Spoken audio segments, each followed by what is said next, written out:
Vous êtes sur Reflet d'Afrique Télévision et vous faites bien. La première session parlementaire de l'année 2024 s'est achevée sur une aberration. C'est du moins ce que révèle le bilan de cette grande messe. En effet, il n'y a eu aucune adoption de loi ni même de jeu de questions-réponses entre membres du gouvernement et députés, ce qui a entraîné le mécontentement de certains députés de l'opposition qui n'ont pas manqué d'exprimer leur déception. En dehors de la plénière d'ouverture et l'élection laborieuse du bureau de l'Assemblée nationale qui a voté la reconduction au perchoir de Cavaillé Yégué Djibril, âgé de 84 ans pour la 32e année consécutive, les députés n'ont pas été loquaces selon le règlement intérieur de l'Assemblée nationale.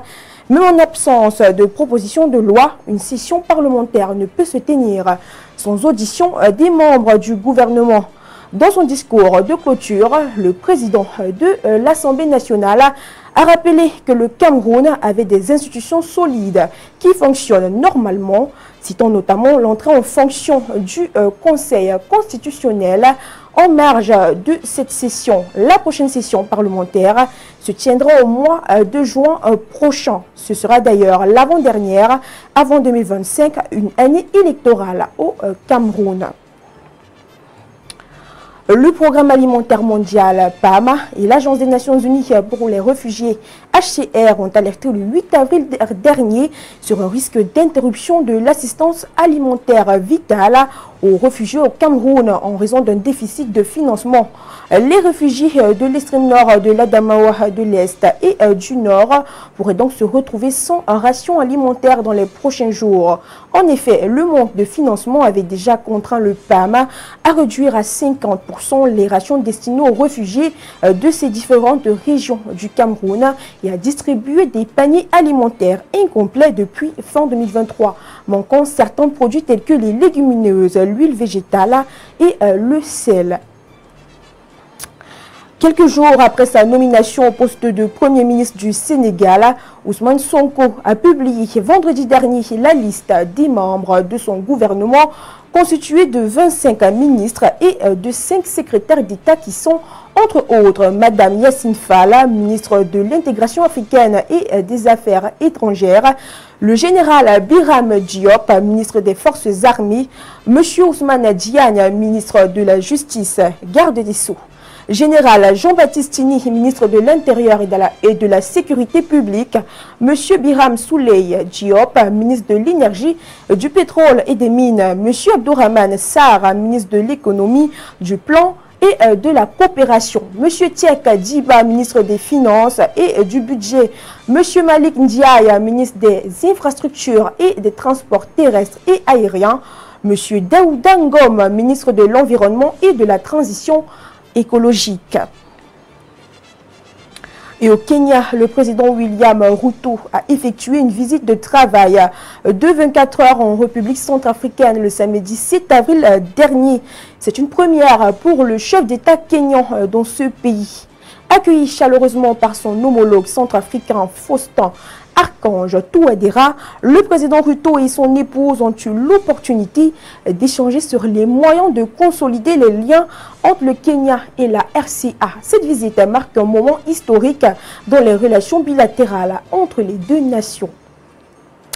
Et au Rwanda, l'on commémorait le 6 avril dernier l'attentat du 6 avril 1994, qualifié souvent de déclencheur du génocide. Ce génocide, historiquement ancré dans un projet génocidaire latent, s'est déroulé en plusieurs phases de massacres de masse.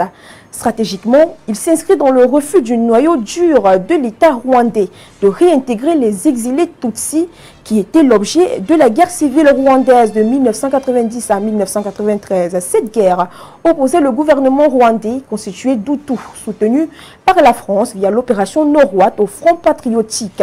Le FPR était accusé par les autorités de vouloir imposer par la prise du pouvoir le retour des Tutsis exilés dans leur pays. Les accords d'Arusha, signés en 1993, prévoyaient cette réintégration pour mettre fin à la guerre, mais il n'était pas encore que partiellement mis en œuvre en raison de la résistance du noyau dur du régime Habyarimana. L'assassinat du président rwandais le 6 avril 1994 a déclenché le génocide des Tutsis par les extrémistes Hutus. La commission indépendante d'enquête mandatée par l'ONU estime qu'environ 800 000 Rwandais, en majorité Tutsis, ont perdu la vie durant ces 3 mois. Ce génocide fut le plus rapide de l'histoire et celui de plus grande ampleur quant au nombre de morts par jour.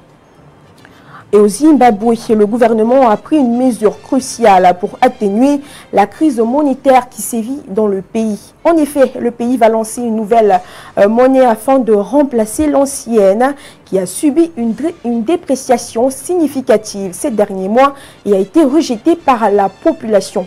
Le dollar zimbabwéen a été sous pression, soutenu récemment, le plaçant parmi les monnaies les moins performantes au monde.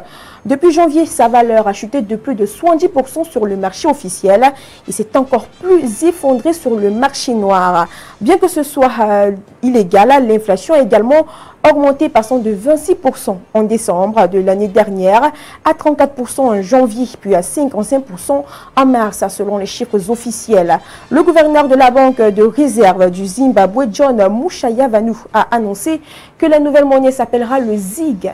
Elle sera ancrée sur les réserves d'or et adossée à un panier de devises étrangères. Cette nouvelle monnaie est entrée en vigueur ce lundi 8 avril 2024. L'objectif de cette initiative est de stabiliser la monnaie, d'éviter les fluctuations massives des prix au quotidien et de favoriser les transactions économiques. Espérons que cette mesure contribuera à améliorer la situation économique du Zimbabwe. Parlons football dans cette session de l'information. Marc Brice est au Cameroun depuis dimanche dernier. Il a officiellement pris fonction cet après-midi au terme d'une cérémonie très courue au ministère des Sports et de l'Éducation physique sous la coordination du patron de ce département ministériel, le professeur Narcisse Mwele-Kombi. Pendant ce temps, la Fédération camerounaise de football reste déterminée à choisir son encadrement technique et administratif.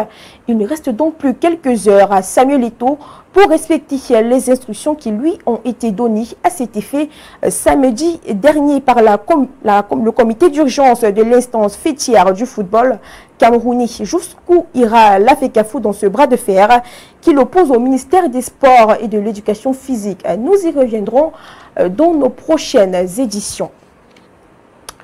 Madame, Monsieur, c'est avec cette note que nous mettons un terme à cette édition du Flash d'information. Donnons-nous rendez-vous demain avec le même plaisir. En attendant, restez scotchés pour la suite de vos programmes sur Reflet d'Afrique Télévision.